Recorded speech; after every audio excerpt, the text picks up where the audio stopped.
Hello friends, તો શ્રાવણ મહિનામાં તમે ઉપવાસમાં ખાઈ શકો તેવા ફરારી મીઠાઈની રેસીપી શેર કરું છું તમારી સાથે.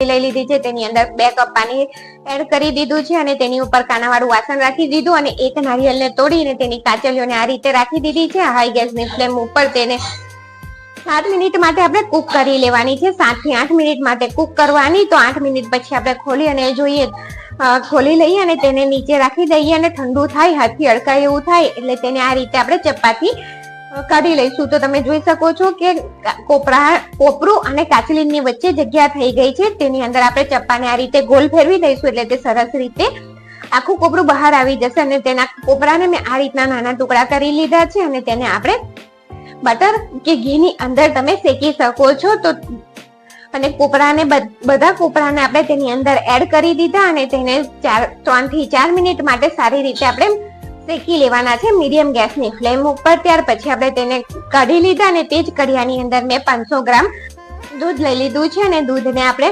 સતત સ્ટર કરતા રહી અને તેને રબડી જેવું થીક તૈયાર કરી દેવાનું છે. તો ગેસને એક બાજુ તેને રહેવા દીધું છે, આ બાજુ કોપરાના ટુકડા ઠંડા થઈ ગયા છે તો તેને મિક્સરની જારમાં એડ કરી દીધા અને થોડા જ કોપરાના ટુકડાને મિક્સરની જારમાં એડ કરવાના છે અને પીસવાના છે. જો તમે બધા એક સાથે પીસી દેશો તો તે સારી રીતે પીસાય નહીં અને કોપરાના ટુકડા રહી જશે. તો અહીંયા તમે જોઈ શકો છો કે સરસ રીતે આપણા કોપરું પીસાઈ અને તૈયાર થઈ ગયું છે. ને અહીંયા આપણે વાડકીના માપથી માપ કરવાનું છે. તો જ્યારે તમે માપ કરો ત્યારે ચમચીથી આ રીતે વાડકીની અંદર કોપરાને ભરવાનું છે. પ્રેસ કરીને કોપરાને ભરવાનું નથી. તો અહીંયા 2 વાડકી કોપરાનો છીણ થયો છે, તેની સાથે આપણે 1 વાડકી ખાંડ લઈશું. તો માપ બિલકુલ સહેલું જ છે. 2 વાડકી કોપરું અને 1 વાડકી ખાંડ લેવાની છે. અને અહીંયા બીજી બાજુ દૂધ પણ જાડું થઈ અને રબડી જેવું થઈ ગયું છે. આ સમયે આપણે તેને ગેસ ઉપરથી નીચે ઉતારી લઈશું. આટલું આપણે તેને રહેવા દેવાનું છે કારણ કે તેની અંદર આપણે ખાંડ પણ મેલ્ટ કરવાની છે. તો જે માપથી આપણે ખાંડ લીધી હતી તેની એક કડિયું લઈ લીધું અને તે ખાંડને આ રીતે કડિયાની અંદર ફેલાવી દીધી છે. ગેસની ફ્લેમ બિલકુલ લો જ રાખવાની છે. હાઈ ગેસની ફ્લેમ પર તમારે આ પ્રોસેસ કરવાનો નથી અને તેને ચમચો હલાવવાની ઉતાવળ નથી કરવાની. જ્યારે આ રીતની થોડી ખાંડ મેલ્ટ થાય ત્યારે જ આપણે તેની અંદર ચમચો એડ કરી અને બધી ખાંડને સારી રીતે મેલ્ટ કરી દઈશું. અને ગેસની ફ્લેમ અત્યારે પણ તમારે બિલકુલ લો જ રાખવાની છે. તો જો ખાંડ સારી રીતે ઓગળી ગઈ છે અને જો હાઈ ગેસની ફ્લેમ પર તમે રાખશો ને તો તે બરેલો ટેસ્ટ થઈ જશે.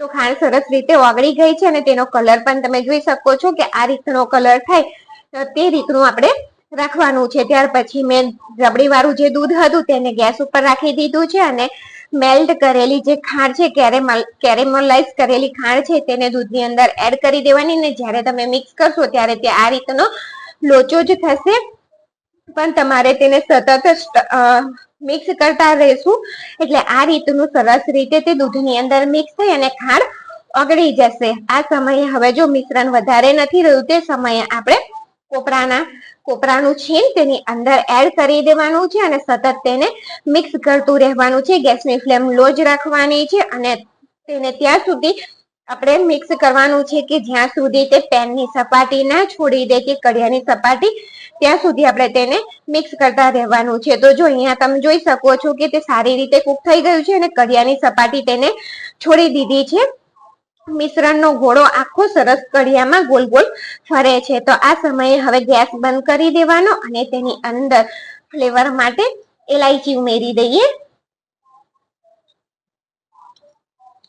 તો આ એલાયચી ઉમેરી દીધી. તમને ભાવે તો ઉમેરવાની, પણ ટેસ્ટ તેનો સારો લાગતો હોય છે. ઓછા ખર્ચમાં આપણી સરસ મીઠાઈ બનીને તૈયાર થઈ ગઈ છે. તો તેને સેટ કરવા માટે મેં એક ડબ્બો લીધો છે, તેની ઉપર બટર પેપર અને બહારના જેવો લુક આવે તેટલા માટે મેં અહીંયા બદામ અને પિસ્તાની કતરણ નીચે એડ કરી દીધી છે. ત્યાર પછી મિશ્રણને આ રીતે તેની ઉપર રાખી દઈશું અને તેને સારી રીતે આપણે સરખું કરી લઈશું. અને તેને સેટ થવા માટે તમે 4 થી 5 કલાક જોઈશે અને જો ઉતાવળ હોય તો તમારે તેને ફ્રીજની અંદર રાખી દેવાનું. તો આ રીતે એક સરખું કરી અને અહીંયા મેં 1 કલાક માટે તેને ફ્રીજમાં રાખી દીધું હતું. અને બીજી તમે આ રીતે ચેક કરી શકો છો, મિશ્રણનો ગોળો હાથમાં લઈ અને આ રીતે જો ગોળી વળે તો તે પરફેક્ટ મિશ્રણ બની ગયું છે સેટ થવા માટે. તો ફ્રીજમાંથી મેં 1 કલાક પછી જ મિશ્રણને કાઢી લીધું છે અને આ રીતે આપણે જો તમે જોઈ શકો છો કે એકદમ બહારના જેવો લુક, ઓછા ખર્ચમાં અને શ્રાવણ મહિનામાં આપણે ઉપવાસ રહ્યા હોય તો બહારની ખરાબ મીઠાઈ ખાવી એના કરતા તમે ઘરે જ ઓછા ખર્ચમાં અને થોડી જ મહેનતમાં આ રીતની એકદમ સરસ ટેસ્ટી મીઠાઈ બનાવી અને તૈયાર કરી શકો છો. તો થેન્ક યુ ફોર વોચિંગ.